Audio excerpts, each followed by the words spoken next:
Hello there. My name is Dr. Kent Eichenauer. I'm the psychologist in the weight management program here at Mary Rutan. And today we're going to be talking about goal setting. So there are a couple of different kinds of goals. We have outcomes goals and action goals. So the outcome goals would be basically things like overall, what is it that I want to accomplish? And here in the program, uh, obviously, losing weight is oftentimes one of those goals, but it also includes things like I want to reduce my medications, or I want to be able to get off the floor when I'm down playing with my grandkids, or I want to be able to keep up with my children, or whatever. Okay, but there's all kinds of goals that are all wonderful, and losing weight is part of what we need to do for those.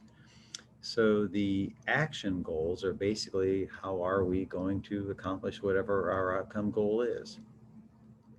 And uh, we kind of break it down into a few different areas here, including diet, exercise, and then how we handle things on a psychosocial end. Diet, obviously, things we need to do are to eat less or eat differently, different kinds of calories. Exercise is essentially, usually we need to do more. Okay, we need to be more active than what we are. And then we're going to spend a little bit more time today, just because I'm the psychologist, talking about some of the psychosocial goals, uh, both from the standpoint of how do we use some of our psychosocial tools to be more effective at losing weight.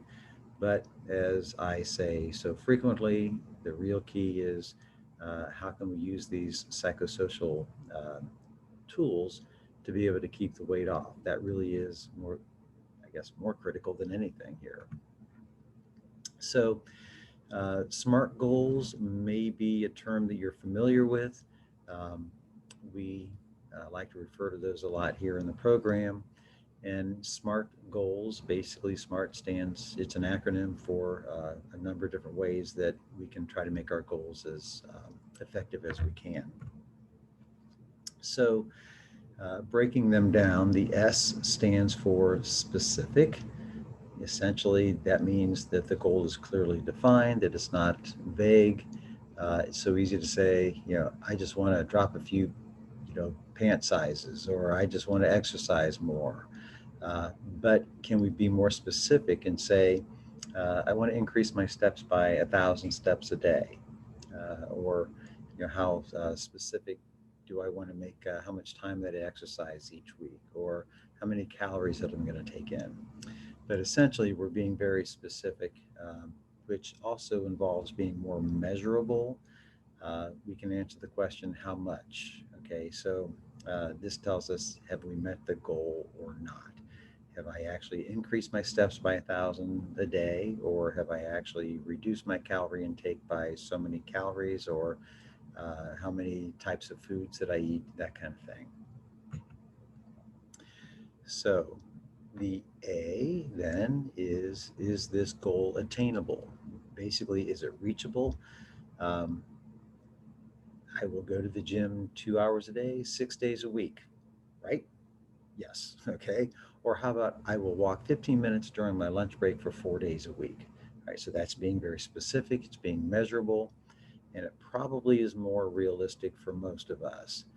Going to the gym a couple hours a day, 6 days a week, yeah, we can sometimes do that when we're feeling incredibly motivated at the very beginning of the program, but that's a pretty tall order for most of us to take in unless we're a professional athlete or that kind of thing.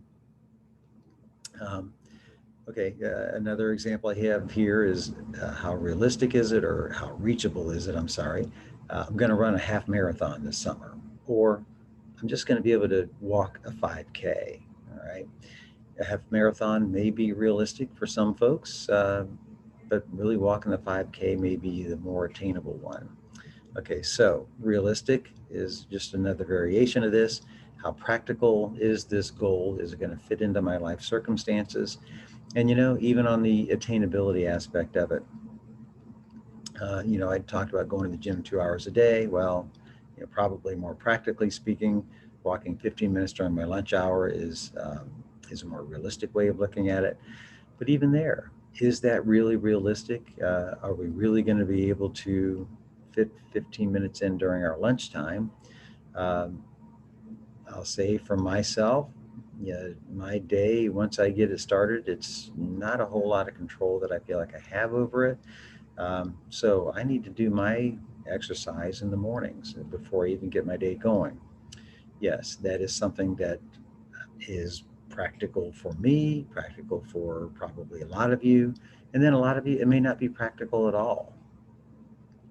It may involve just having to get up way too early than what can fit into your life circumstances. But whether it's before work, middle of work, after work, if we're retired, how do we fit it into other kinds of parts of our schedules that we have?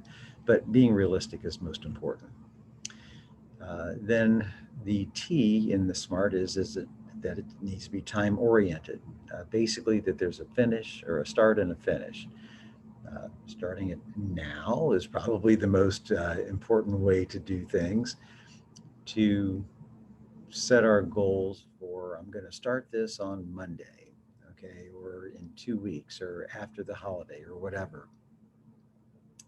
Uh, the more we delay things, probably the less likely we are to really do them. So better to just say, I'm going to start it now and I'm going to fit it in, because things are going to happen even after the holiday or after the weekend. That would be yet another reason to not start it. So uh, then on the end finish part of it, I'm going to continue this exercise pattern until I've reached my goal weight. Then I'll reevaluate my exercise plan, or I'll do this for a month and then I'll reevaluate. Those are different options for setting a time frame for when we want to do this. And I'll tell you, just setting the goals for a week at a time is something that can make an awful lot of sense. We can say, I'm just going to try this on for a week, see how it fits. And if it doesn't fit, then I'll try something different. Okay.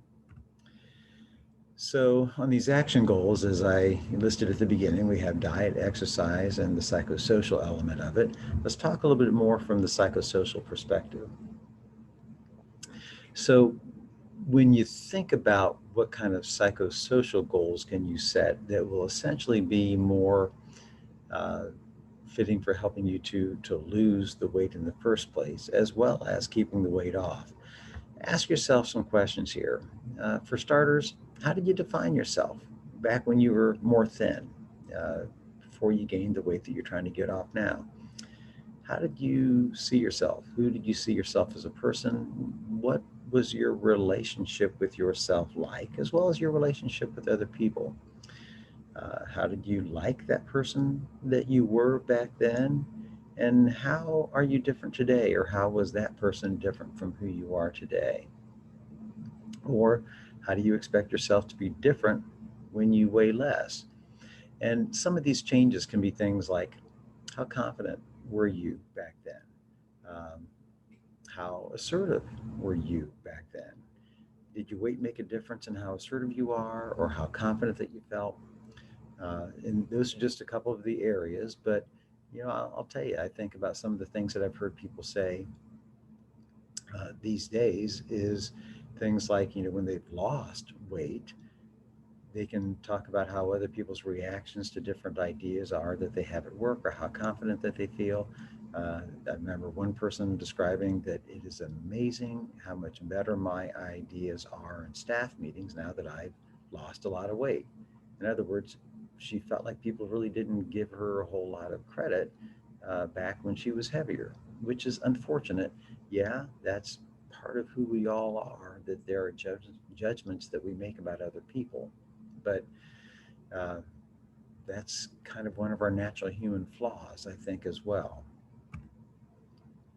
So, one area that I have just talked about is assertiveness. And it is sometimes more difficult for us to feel confident enough or assertive enough when we weigh more.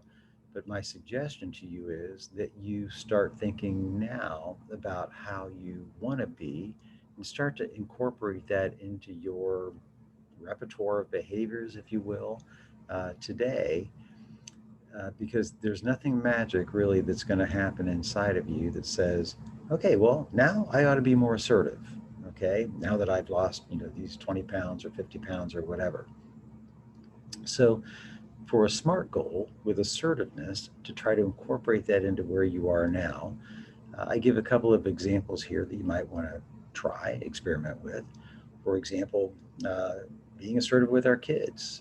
Sometimes, kids can really get the best of us. Um, and in this case, when the kids want to stop at the drive-through when you're out, you can say, "I'm sorry that we didn't plan well enough, but we're going to eat at home, and we will plan our food better next time that we're out." Okay, so they may be crying and screaming and all that of, I'm hungry, I want to stop now. Okay, well, you can make a decision about how you want to do that, but this is one option. Or you may have friends that want to go to a restaurant that is not one that you think is going to be particularly helpful for you. So in this case, you might be able to say, "You know what, going out with you just sounds like a lot of fun, but I'm not so sure about going to that restaurant. Can we try this other one instead?" And chances are the other people just simply want to be together with you. And the choice of restaurant's not that big of a deal. So we can be assertive in just simply asking for that. Now, they may say, "No, really, I wanted to try this restaurant." Okay, well, you can say, "I think I may try that at another time, but I'm just not comfortable with going there right now." Okay, so they can make their choice and you can make your choice. But incorporating that assertiveness into your behavior patterns now is something that the new weight that you're going to be is going to maybe fit into more readily. So go ahead and get started on those now. So I thank you for listening, and I wish you well as you proceed in the program. Take care.